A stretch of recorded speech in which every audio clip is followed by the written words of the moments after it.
A segunda lei de Ohm, ela já é um pouquinho mais sofisticada, né? Eu não gosto de falar essa palavra complexa, difícil, é um pouquinho mais sofisticada, tá?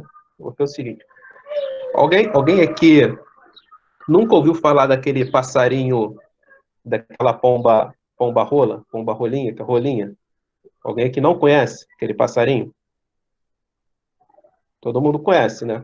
Então, se para você lembrar a primeira lei de Ohm é quem vê ri, a segunda lei de Ohm é só você lembrar da pomba rola, tá? Porque a segunda lei de Ohm ela vai falar o quê? Sobre a resistência, tá? Resistência onde? Num fio condutor. Como assim? Vamos lá.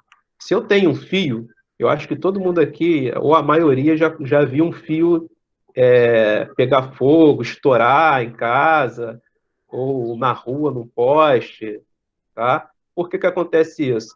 Excesso de carga, excesso de elétrons circulando no fio. Então, ele superaquece e ele vai estourar. Então, como é que a gente faz, né? Principalmente os engenheiros elétricos e a galera que trabalha nesse dimensionamento de fio. Eles usam essa fórmula aqui para poder calcular a resistência que um fio vai ter à passagem de corrente elétrica. E cada material ele vai ter a sua particularidade. Prata, cobre, ouro. E isso aqui a gente vai chamar de resistividade, que vai ser representada, galera, por essa letra aqui, Rho. L vai ser o comprimento do fio. E esse A aqui vai ser a área da seção do fio. Então, a minha resistência no fio vai ser resistividade vezes o quociente do comprimento do fio pela área da sua seção. Ou seja, aí você lembra lá do passarinho, tá? Você lembra que na segunda lei de Ohm, a resistência vai ser igual a Rho lá, a pomba rola, tá? Aí você lembra lá da pombinha rola, tá? Aí vamos lá. Deixa eu mostrar isso para vocês também na prática como é que é.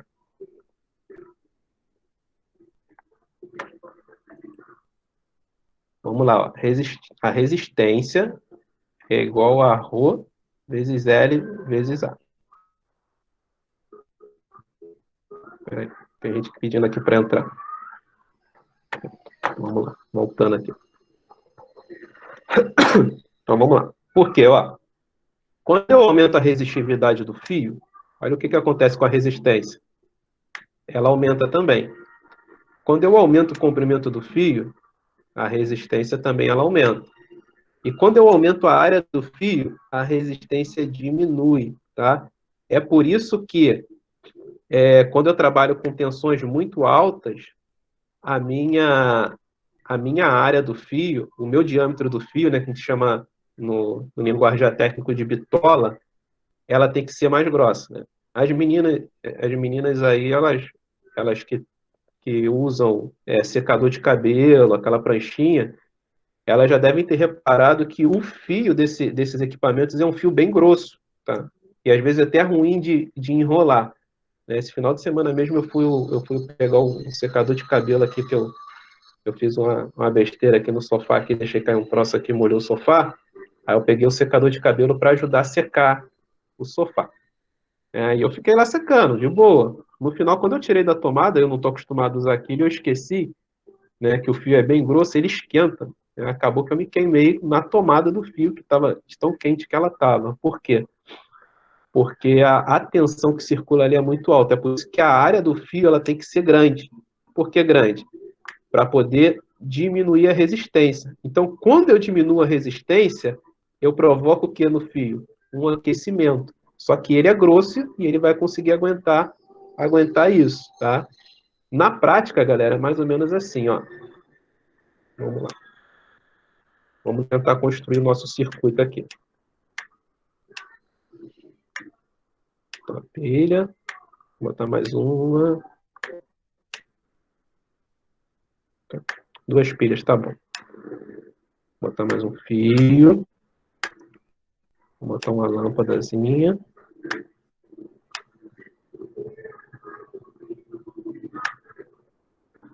Vou botar uma chave de liga-desliga.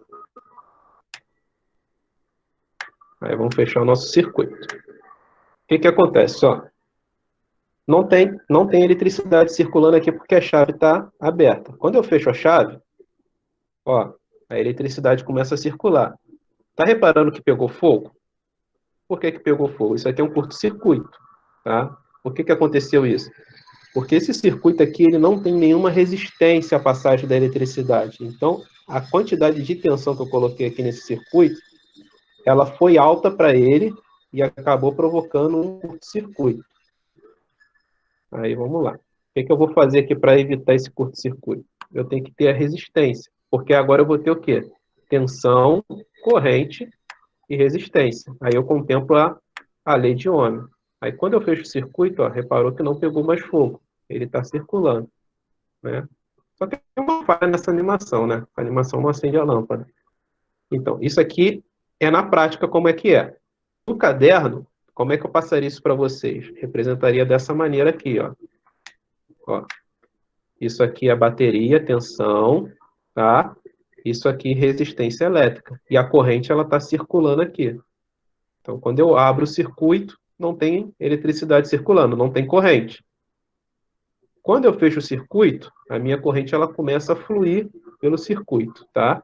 E ele não vai mais pegar fogo, por quê? Porque eu tenho uma resistência, tá? Agora, se essa resistência ela for muito baixa, eu posso ter um curto-circuito sim, tá? Vamos voltar lá.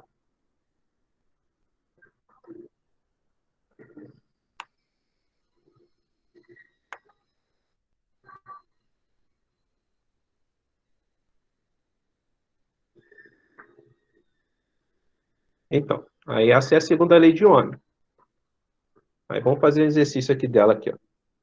Sabe-se que a resistência de um chuveiro elétrico é feita de um fio enrolado de níquel. Calcule o comprimento do fio do resistor desse chuveiro, cuja resistência vale 7,8 ohms, e a área da seção do fio é 10 elevado a menos 6 metros quadrados. Aí ele me deu aqui a resistividade do níquel. Galera, segunda lei de Ohm é o quê? Rho é igual a L vezes A. Só que aqui eu quero saber o comprimento, então eu vou deixar em função de L. Então, quando eu deixo em função de L, o que que acontece? Ó, esse A vai para o outro lado multiplicando, e esse ρ que está multiplicando vai para o outro lado dividindo. Então, o comprimento é R vezes A dividido por ρ. A resistência vale quanto? 7,8. A área vale quanto? 10 elevado a menos 6. E a resistividade, 7,8 vezes 10 a menos 8. Então, passando isso aqui para a fórmula, ó, 7,8 em cima, 7,8 embaixo. Eu corto. Sobra o quê? 10 a menos 6 dividido por 10 a 8. Esse 10 a menos 8 eu vou jogar para cima. Quando eu jogo ele para cima, o sinal do expoente dele muda. Mesma base, o que que eu faço? Somo os expoentes. Menos 6 com mais 8 dá mais 2. Então, 10 a mais 10 elevado a 2 é igual a 100 metros, que é o comprimento do fio que foi enrolado. Tá? Esse outro exercício aqui sobre a segunda lei de Ohm fala assim, ó, o trilho de aço de um bonde possui uma área de seção 0,56 metros quadrados. Qual é a resistência de 10 quilômetros dessa resistência? Então, vamos lá. A resistividade, ó, ele me deu 3 vezes 10 a menos 7. Então, ρ, resistividade. L é o comprimento, 10 quilômetros. Só que, como a resistividade está em metro, ohm-metro, o meu comprimento também tem que estar em metro. Então, 10 quilômetros é a mesma coisa que 10 vezes 1.000 metros. Então, 10 vezes 1.000, 10 a terceira. Dividido pela área que está em metro quadrado. Beleza, não preciso converter. 10 vezes 10 a terceira dá 10 a quarta. Então, 3 vezes 10 a sétima vezes 10 a quarta. Menos 7 com mais 4 dá menos 3. Aí, o que que eu vou fazer agora? 3 dividido por 0,56. Tá? Que vai dar 5,35 vezes 10 a menos 3 ohms. Tá? E difícil não é, pessoal. É um problemazinho. A segunda lei de Ohm são questões que dão um pouquinho mais de trabalho de fazer, mas não chega a ser questões difíceis. Tem gente chegando agora aqui. Ó. Pessoal, o que eu tinha para falar com vocês era isso aí. Alguém quer perguntar alguma coisa? Quer tirar alguma dúvida? Tem um cara bonitinho aqui, mano. Quem é? Deixa eu ver esse cara aqui, é o Lucas, ó. A foto dele tá bonitinha. E aí, ó, galera, dá um feedback aí pro tio aqui pra gente saber se a gente continua com esse tipo de aula, assim, ao vivo, ou se eu continuo só colocando os vídeos lá para vocês lá.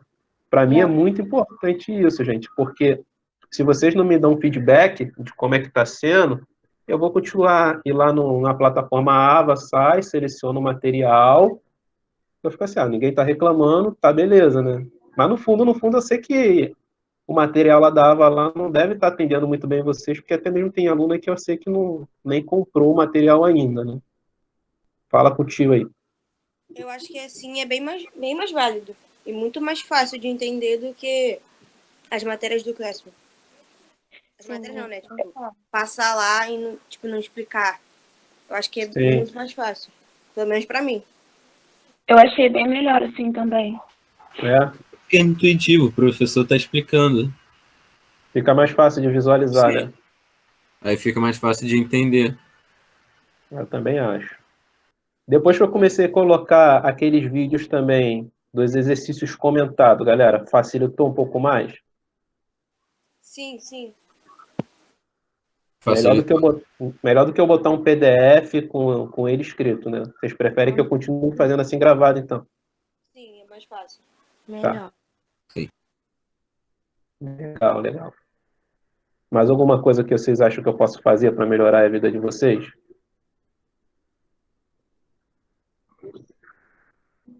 A V1 naquele formato, vocês gostaram? Ficou fácil? Alguém teve dificuldade de fazer por ali? Não, eu tive dificuldade em uma questão, mas era por causa da matéria. Então, em si, o material eu achei legal. Simples, né? A metodologia que eu estou falando, não a matéria em si, mas assim, Sim, você sim, chega lá, põe teu nome, marca, ficou bem tranquilo de fazer dessa maneira, né? Achei fácil de fazer daquele É. jeito.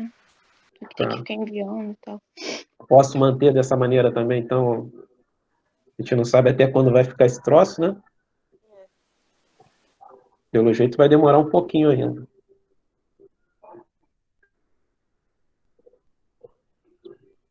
Legal. E aí, galera, vocês querem perguntar mais alguma coisa, acrescentar mais alguma coisa, ou a gente pode encerrar?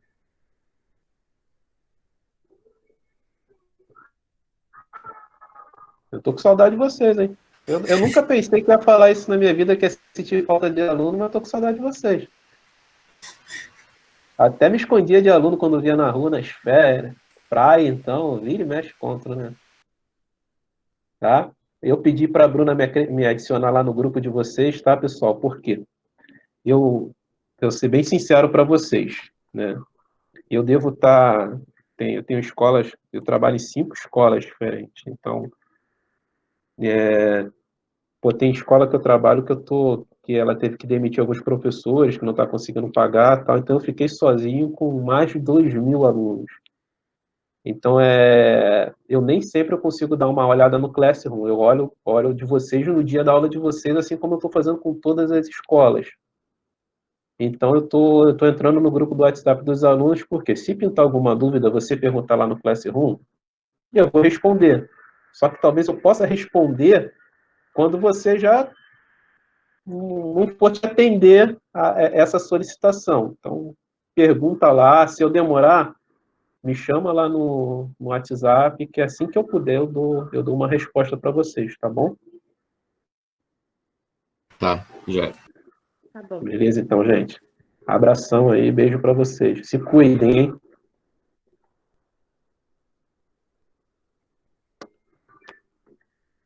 Abraço. Tchau, professor.